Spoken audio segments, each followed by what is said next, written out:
आज का हमारा टॉपिक है ground water as an important source of water. यानी कि हमारे धरती के नीचे, यानी कि हमारे मिट्टी के नीचे जो पानी है जिसको कि हम लोग अंडरग्राउंड वाटर कहते हैं, वो हमारे लिए बहुत ही एक इम्पॉर्टेंट सोर्स है। किसका? पानी का। ठीक है ना। चलिए इसी के बारे में आज हम लोग बात करेंगे कि आखिर ग्राउंड वाटर इतना ज़्यादा इम्पॉर्टेंट क्यों है। सबसे पहले बात तो हम लोग यहाँ पे जानते हैं कि वाटर टेबल किसको कहेंगे, है ना। जब आप एनसीईआरटी बुक को लाइन बाय लाइन पढ़ेंगे सीरियस होकर तो उसमें आपको ये सारा टर्म मिलेगा, है ना। तो सबसे पहला है आपका वाटर टेबल। क्या होता है वाटर टेबल? देखिए क्या लिखा हुआ है कि the top level of the ground water is called water table. आपको मालूम है कि हमारे धरती के नीचे क्या है? पानी है ना। लेकिन उस पानी का जो टॉप लेवल है, जो सबसे ऊपर वाला हिस्सा है, उसको हम लोग क्या कहेंगे? वाटर टेबल कहेंगे। बात समझ में आ रहा है? जैसे फॉर एग्जांपल नदी में तो पानी बहुत गहरा होता है ना। उसी प्रकार से हमारे ज़मीन के नीचे, यानी कि हमारे मिट्टी के नीचे जो अंडरग्राउंड वाटर है, उसके सबसे ऊपर वाले पार्ट को हम लोग क्या कहते हैं? वाटर टेबल कहते हैं। ठीक ना। ऊपर वाले हिस्से को हम लोग कहेंगे वाटर टेबल। अंडरग्राउंड में जो हमारा पानी है उसके ऊपर वाले हिस्से को, ठीक ना, वाटर टेबल कहेंगे। आगे, the water table varies from place to place. यानी कि वो वाटर टेबल जो ऊपर वाला हिस्सा है वो अलग अलग जगहों पर अलग अलग हो सकता है। यानी कि हो सकता है कि वो वाटर टेबल कहीं पर बहुत ही ऊपर में हो, ज़मीन के बहुत ही करीब हो, या फिर ज़मीन के बहुत ही नीचे हो, इस प्रकार का हो सकता है। तो वाटर टेबल अलग अलग जगहों पर अलग अलग हो सकता है। मतलब कि पानी का जो ऊपर वाला हिस्सा है वो कहीं पर ज़मीन के बहुत ही करीब हो या फिर ज़मीन के बहुत ही नीचे भी हो, ऐसा हो सकता है ना। आगे बढ़ते हैं। The water table may be at a depth of less than a metre. मतलब कि ऐसा हो सकता है कि वाटर टेबल 1 मीटर से भी क्या हो? कम दूरी पर हो। यानी कि ये जो हमारा धरती है इसके जस्ट 1 मीटर के दूरी पे हो या फिर उससे कम, ऐसा भी हो सकता है। या फिर may be several metres below the ground, या फिर बहुत ज़्यादा नीचे भी हो सकता है। तो वही हमने कहा था कि वाटर टेबल जो है, यानी कि अंडरग्राउंड का जो ऊपर वाला हिस्सा है पानी का, वो वाला आपका अलग अलग जगहों पर अलग अलग हो सकता है। मतलब कि कहीं पर बहुत ही कम दूरी में मिल जाए, जैसे हम लोग ज़मीन को खोदेंगे और तुरंत पानी मिल गया, है ना। लेकिन बहुत बार ऐसा भी होता है अंडरग्राउंड वाटर के केस में कि हम लोग ज़मीन को खोदे जा रहे हैं लेकिन पानी मिल ही नहीं रहा है ना। तो ये अलग अलग जगहों पर ये चीज़ अलग अलग हो सकता है। ठीक है ना। आगे उसके बाद उसके बाद ग्राउंड वाटर क्या है भाई? देखिए, the water found below the water table is called ground water. मतलब क्या हुआ? अच्छा, पानी जो हमारा धरती के नीचे है उसके ऊपर वाले हिस्से को हमने क्या कहा?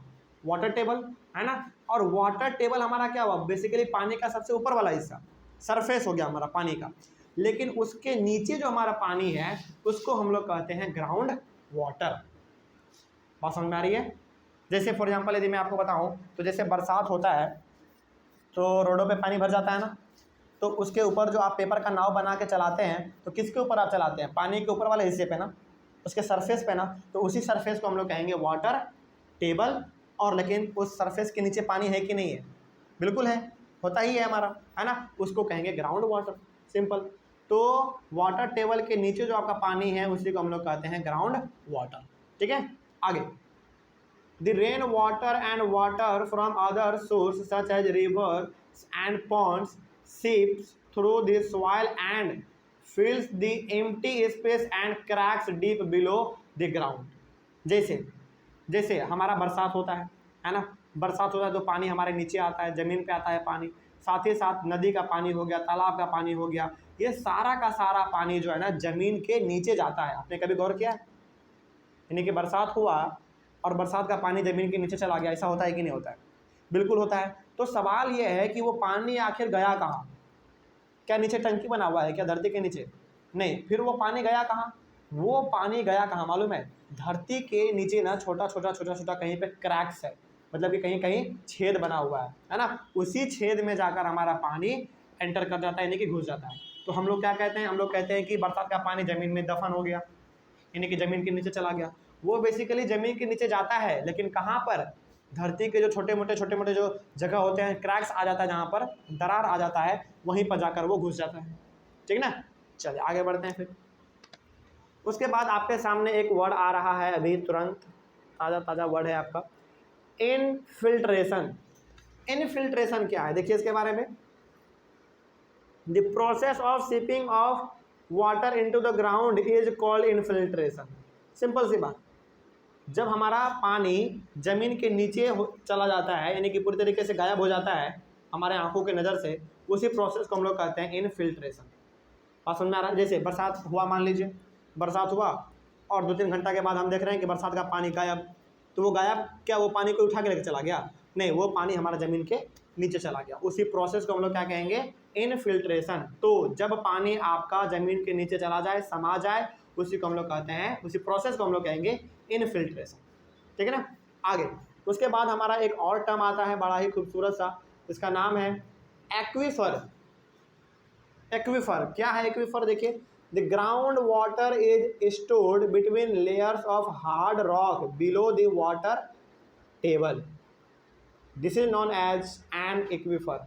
मतलब ये हो गया कि पानी हमारे ज़मीन के नीचे तो है, ये तो हमको मालूम चल गया अब, यानी कि ग्राउंड में पानी तो है, ज़मीन के नीचे पानी तो है, लेकिन वो पानी जब स्टोर हो जाए किसके बीच में? देखिए ध्यान से, the ground water is stored between layers of hard rock below the water table is known as an aquifer.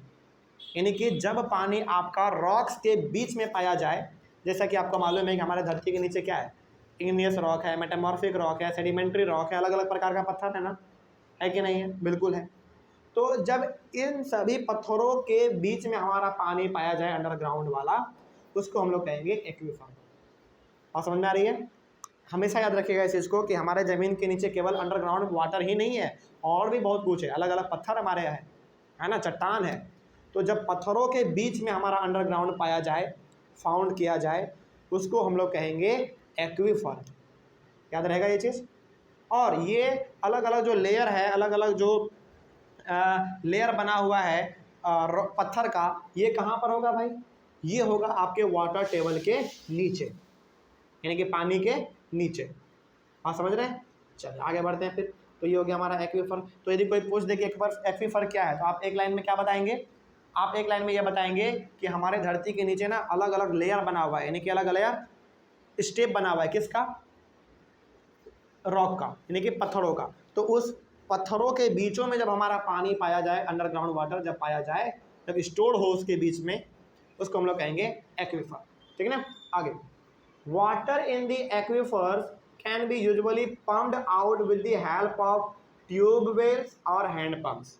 तो जो पानी आपका एक्वीफर में है, यानी कि पत्थरों के बीच में जो आपका पानी है, उस पानी को बेसिकली हम लोग बाहर कैसे निकालते हैं?